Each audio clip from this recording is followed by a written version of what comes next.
पहले तो सभी पत्रकार मित्रों को नमस्कार।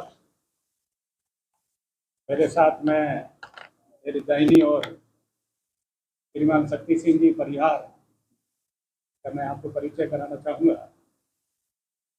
श्रीमान शक्ति सिंह जी जम्मू कश्मीर के हैं और जम्मू कश्मीर में जो हमारी सरकार थी, मिलीजुली सरकार पीडीपी के साथ में, उसमें आप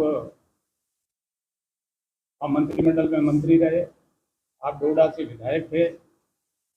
वर्तमान में हमारा जो जम्मू कश्मीर का प्रदेश संगठन है भाजपा का, उसके आप उपाध्यक्ष हैं और इस राजस्थान के विधानसभा चुनाव के निमित्त बाड़मेर जिले के प्रवासी कार्यकर्ताओं के प्रभारी के रूप में हम इलेक्शन तक हमारे बीच में रहेंगे। मित्रों, हमारे यहाँ ये परंपरा है, क्योंकि भारतीय जनता पार्टी एक परिवार मानती है, तो जैसे दूसरे प्रदेशों में जब चुनाव होते हैं तो हमारे यहाँ सभी कार्यकर्ता चुनाव में मदद के लिए जाते हैं, उसी अनुरूप माननीय शक्ति सिंह जी बाड़मेर पधारे हैं और चुनाव तक हमारे बीच में रहेंगे। आज की जो ये प्रेस कॉन्फ्रेंस है वो मुख्य रूप से जो हम आरोप लगा रहे हैं कांग्रेस की सरकार के खिलाफ, भ्रष्टाचार के आरोप, पेपर लीक के आरोप, और इसी को मद्देनजर रखते हुए 2 दिन पहले जो ईडी ने छापे मारे उसको लेकर है। भ्रष्टाचार के मामले में मैं आपको बताना चाहूँगा, जब ये सरकार गठित हुई उसके 4 महीने बाद ही हमने बोलना शुरू किया। उससे पहले कांग्रेस के एक वरिष्ठ विधायक है भरत सिंह जी, जो सांगोद से विधायक है, पूर्व में मंत्री रहे हैं, उन्होंने माननीय मुख्यमंत्री जी को कहा ये माइनिंग विभाग, खनिज विभाग का जो मंत्री प्रमोद भाया जैन जी भ्रष्ट है। उन्होंने कई पत्र भी लिखे, कई सबूत भी दिए। पेपर लीक, आपको मालूम है युवाओं के साथ में, बेरोजगारों के साथ में किस प्रकार के छल कपट, उनके भविष्य को तबाह किया गया। 15 पेपर लीक हुए और 15 पेपर लीक हुए भी थोड़े समय पहले इनके पूर्व उप मुख्यमंत्री और पूर्व प्रदेश अध्यक्ष सचिन पायलट ने अजमेर से लेकर जयपुर तक पद यात्रा की। ये पेपर लीक जो हो रहे हैं इनके ऊपर सख्त कार्रवाई हो। आज की जो ये प्रेस कॉन्फ्रेंस है उसी मुद्दे पे है। जनता पूछ रही है सवाल, जवाब दीजिए सरकार। ये 7 लाख छात्र राजस्थान के किसानों, गरीबों, मध्यम वर्गीय परिवारों के हैं, जिन्होंने अपना पेट काटकर अपनी संपत्ति, कई परिवारों ने अपने खेत, मकान, अपनी अचल संपत्ति गिरवी रखकर अपने बेटों को, अपने पुत्रों को पढ़ाया। इस आशा के साथ पढ़ाया कि मेरा बेटा पढ़कर सरकारी नौकरी हासिल करेगा और हमारा जो परिवार का भविष्य और उसका भविष्य, तो परिवार का भविष्य सुखद होगा। हुआ उल्टा। परीक्षा जैसे ही देके निकलता, छात्र बाहर आते ही कहते पेपर लीक।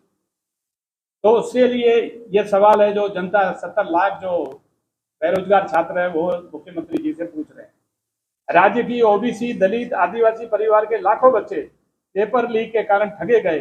जब पेपर लीक कर माफिया उनका भविष्य बर्बाद कर रहे थे तब आपने मुंह बंद कर लिया था, क्यों?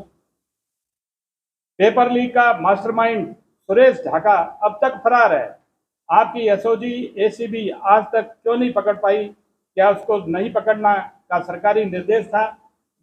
सुरेश ढाका आपने भी पकड़ा होगा, जो मास्टरमाइंड है, जो आज तक पकड़ में नहीं आया। परीक्षाओं को पास करवाने के नाम पर आपकी पार्टी का नेता, जो आपका करीबी है, गोपाल केसावत, लाखों रुपए के साथ में पकड़ा गया। जिस अधिकारी ने पकड़ा उस अधिकारी ने जब जांच करी, इनको लगा कि ये जांच सही दिशा में जा रही है, उस अधिकारी को बदल दिया, उस अधिकारी का ट्रांसफर कर दिया, फिर दूसरा अधिकारी लगाया, ऐसे करके तीसरा अधिकारी लगाया जिसने भ्रष्टाचार से मुक्त कर दिया। न्यायालय में मामला गया, न्यायालय ने फटकार लगाई कि आप है जो वापिस इसकी जांच कराइए। माध्यमिक शिक्षा बोर्ड के अध्यक्ष डीपी जारोल को आपने पेपर लीक में बर्खास्त किया, फिर उसे आपकी एसओजी ने क्लीन चिट दे दी। यह सब सौदेबाजी के तहत किया गया। पहले जारोल को बर्खास्त करते हैं और फिर क्लीन चिट देते हैं, जो सब आपने देखा ही होगा, अखबारों में खूब छपा था। राजीव गांधी स्टडी सर्कल के लोगों की भूमिका पेपर लीक के में सामने आई। उच्च शिक्षा मंत्री राजीव गांधी स्टडी सर्कल से जुड़े हुए, इनके खिलाफ जांच क्यों बंद कर दी गई?